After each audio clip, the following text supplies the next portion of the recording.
세상이 감당하지 못하는 믿음이라는 제목으로 우리 말씀을 묵상하도록 하겠습니다. 마지막에 이제 한꺼번에 이름을 말하고 이제 이 이름 외에도 이름을 말하지 않은 수많은 믿음의 사람들이 있다라고 이야기를 합니다. 그러면서 오늘 32절에 기드온, 바락, 삼손, 입다, 이 사람들은 사사들이죠. 자, 그 다음에 다윗과 사무엘, 선지자들 이렇게 나오고 있습니다. 굉장히 많은 사람들, 또 그 위에 이름을 붙이지 않은 사람들이 나와요. 33절에 보니까 이들이 한 일이 무엇입니까? 믿음으로 나라들을 이기기도 하며. 자, 사사들과 다윗이 믿음으로 그들의 힘으로는 이길 수 없는 강대국들, 그들을 압제하는 그 나라들을 이겼습니다. 또 의를 행하기도 하며 약속을 받기도 하며. 자, 이건 누굽니까? 다윗을 이야기하는 거죠. 하나님이 다윗에게 나는 너와 너의 자녀들에게 나는 그들에게 아버지가 되고 그는 내게 아들이 될 것이다, 이렇게 언약을 주셨어요. 여기 보니까 또 사자들의 입을 막기도 하며. 사자들의 입, 사자굴에 들어갔던 다니엘, 그 다니엘이 이제 정한 기간 내에 왕에게만 이렇게 절을 하고 또 왕에게만 기도하는 그러한 규례를 베풀었는데도 불구하고 다니엘은 창을 열어놓고 예루살렘 성전을 향해서 하루에 3번씩 기도했습니다. 그 결과 사자굴에 던져졌죠. 그런 하나님의 천사들이 사자들의 입을 막아서 해하지 못하도록 그렇게 했습니다. 이 다니엘의 믿음을 보여주는 것이죠. 그 다음에 34절에 보니까 불의 세력을 멸하기도 했다, 이렇게 이야기를 합니다. 다니엘의 친구들을 말하는 것이죠. 다니엘의 친구들은 왕의 신상에 절하지 아니하면 풀무불에 던져 넣겠다라고 하는 위협이 있었지만 신상에 절하지 않았습니다. 그리하지 않을지라도 우리는 왕의 신상에 절할 수 없습니다. 그 결과 평일보다 7배나 뜨거운 풀무불에 들어갔지만 하나님께서 보호하셔서 그들은 머리털 하나도 상하지 아니하였다, 이렇게 이야기를 합니다. 그들의 믿음을 보여주는 것이죠. 또 칼날을 피하기도 했다라고 말합니다. 다윗과 엘리야, 다윗은 자신의 생명을 찾는 자들, 사울의 수하했던 사람들의 이제 칼을 피했고, 또 엘리야는 어떻습니까? 이세벨의 칼날을 피해서 이곳 저곳으로, 하나님이 이번에 일로 가라 그러면 일로 가고, 이번에는 절로 가라 그러면 저리로 계속 피해 다니면서 하나님이 지켜주셨습니다. 칼날을 피하게 하셨어요. 연약한 가운데서 강하게 되기도 하며. 대표적인 예가 기드온이죠. 기드온은 겁쟁이로 숨어서 타작을 하고 있었는데 하나님께서 나타나셔서 큰 용사라 이렇게 불러주시고, 결국은 정말 소심한, 두려워 떠는 그 자가 강하게 되어서 이스라엘의 사사가 되었습니다. 35절에 보니까 여자들은 죽은 자들을 부활로 받아들였다, 이렇게 이야기를 합니다. 엘리야 시대에 사르밧 과부가 그랬고, 또 엘리사 시대에 수넴 여인이 그랬습니다. 아들이 다 이제 죽었는데 숨이 끊어졌는데 선지자들에게 말했죠. 내 아들이 이렇게 됐다. 결국 아들을 다시 살린 가운데 이제 받게 되었습니다. 그들의 믿음을 말해주는 것입니다. 또 더 좋은 부활을 얻고자 하여 심한 고문을 받았다. 이런 사람들도 있었다라는 거예요. 그 다음에 36절에 보면 조롱과 채찍질, 결박, 옥에 갇히는 시련. 이것은 지금 이 히브리서 기자가 편지를 쓰는 상황에서도 그들 가운데 믿음 때문에 이런 일을 당하는 사람들이 그 동시대 가운데 있었습니다. 그들이 편지를 받으면서 우리 형제들 가운데 이런 일을 당하는 사람들이 있다라고 하는 것을 알고 있는 거예요. 자, 그런가 하면 37절에 돌로 치는 것, 누가 그랬습니까?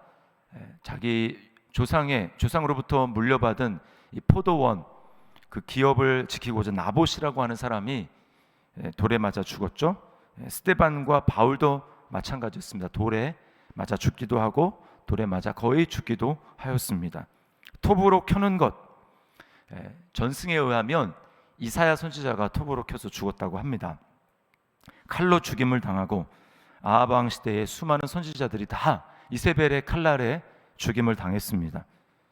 또 사도 시대는 어떻습니까? 야고보 사도가 제일 먼저 칼로 헤롯 왕에게 순교를 당합니다.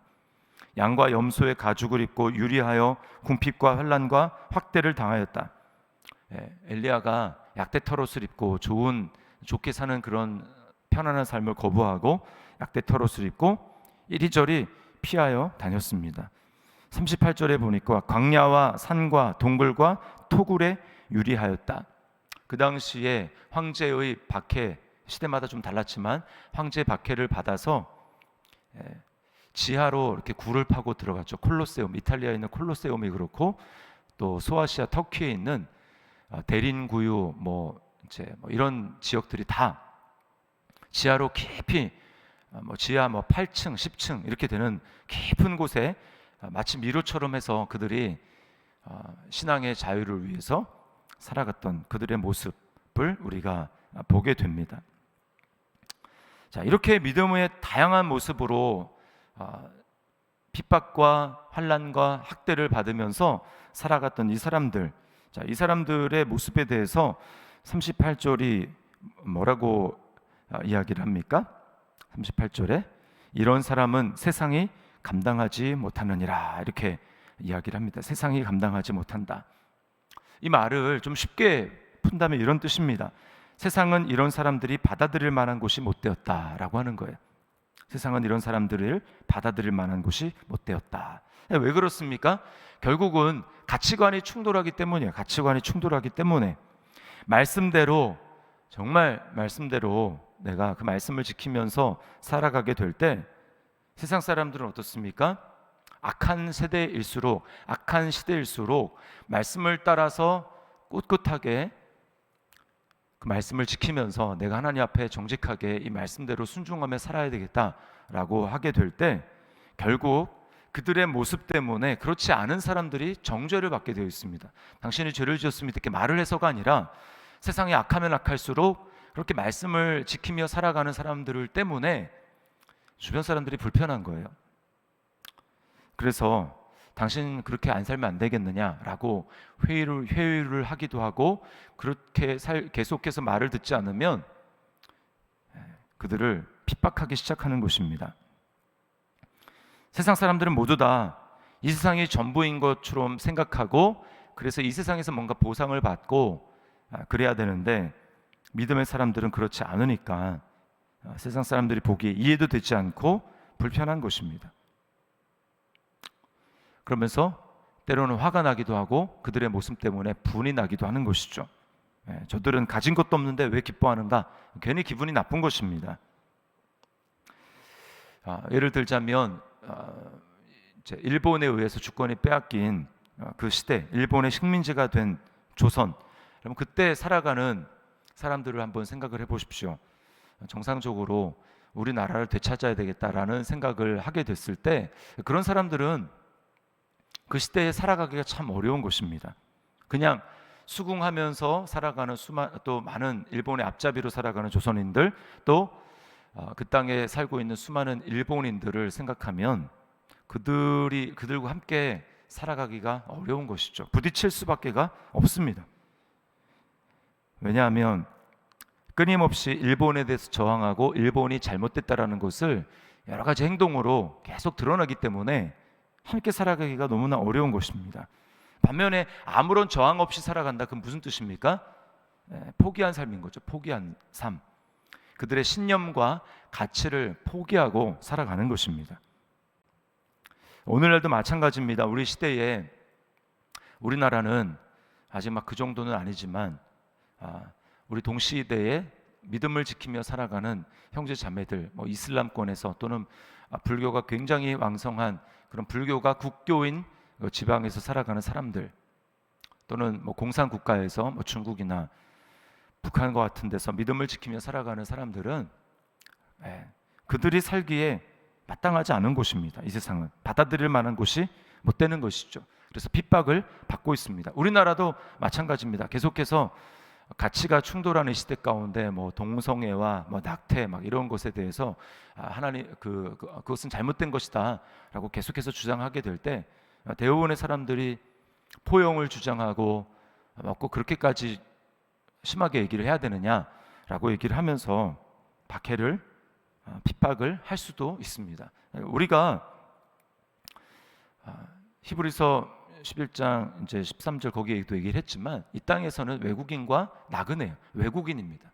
그러니까 이 세상이 자신들의 본거지라고 생각하는 그런 사람들과 계속해서 우리는 근원을 따지고 들어가면 부딪힐 수밖에 없습니다. 일부러 그런 분란을 만들 필요는 없겠지만 그러나 계속해서 우리가 말씀을 지키며 살아갈 때 결국은 저들의 우두머리는 이 세상의 임금인 마귀고 우리의 주인은 하나님이시기 때문에 결국은 부딪힐 수밖에 없다라는 거예요. 그래서 우리는 핍박당하는 것, 시련을 당하는 것, 내가 믿음을 지키다가 결국은 그렇게 되는 것, 그것을 이상하게 생각할 필요가 없다라는 것입니다. 자, 적용 질문입니다. 이 세상에 살아가지만 세상의 가치관은 궁극적으로 하나님 나라의 가치관과 상충되는 곳이라는 것을 알고 있습니까? 믿음으로 살아가는 것 때문에 이 세상에서 당하는 불편함과 고난을 또 억울함을 당연한 것으로 여기고 있습니까?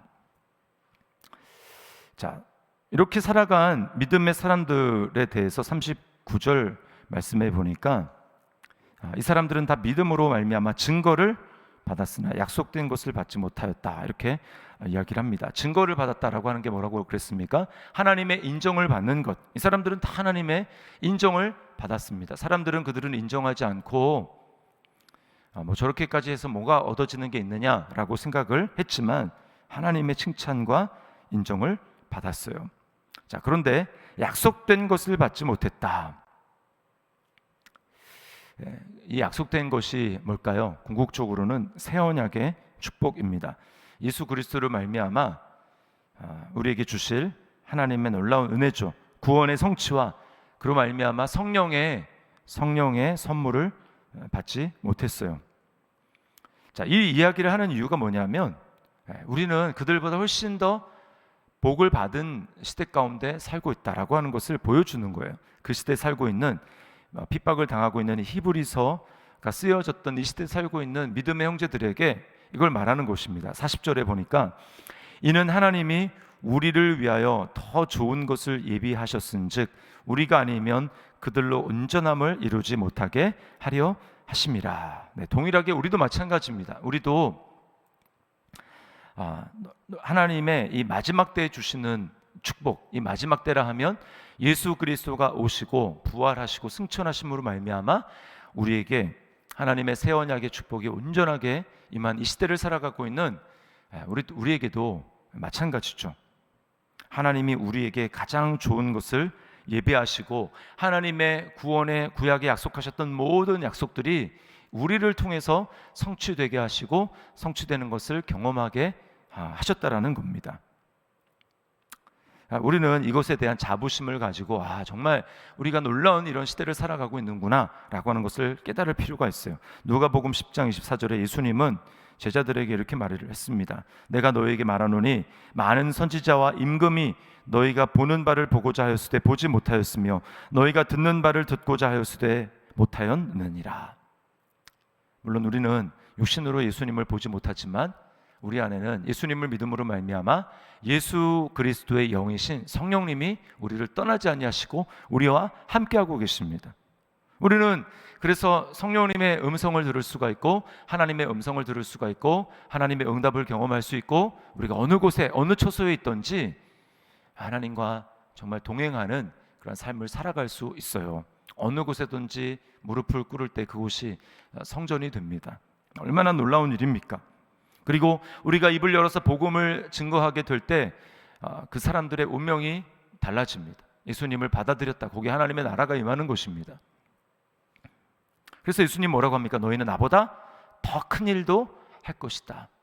우리가 복음을 증거할 때 어디든지 복음을 증거할 때 그 사람들이 예수님을 믿게 되는 그런 놀라운 역사, 그리고 결국 우리가 복음을 열심히 증거함으로 말미암아 어떻게 됩니까? 하나님의 나라가 이 땅 가운데 임하는 거예요. 그래서 예수님이 재림하시게 되고 구원의 완성이 누구를 통해서 일어납니까? 지금 이 시대를 살아가고 있는, 언제 주님이 오실지 모르지만 우리를 통해서 그 일들을 이루어지도록 하셨다라는 거예요.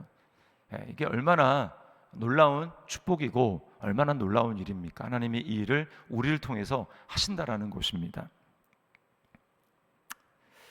주님의 복음을 증거할 수 있는 축복, 주님과 함께 동행하며 살아가는 이 축복을 우리가 받았어요. 뭘 더 얻어서가 아니라, 이 세상에서 뭔가 부유함을 누려서가 아니라 이미 그리스도로 말미암아 우리에게 하나님의 나라가 임했고, 우리 마음에 하나님의 나라가 임했고, 우리는 그 하나님의 영광을 바라보면서 기뻐하고 즐거워하며 살아갈 수 있다라는 것입니다. 마지막 적용 질문입니다. 예수의 영을 받아서 복음의 비밀을 전할 수 있는 마지막 때를 사는 것의 축복을 누리고 있습니까?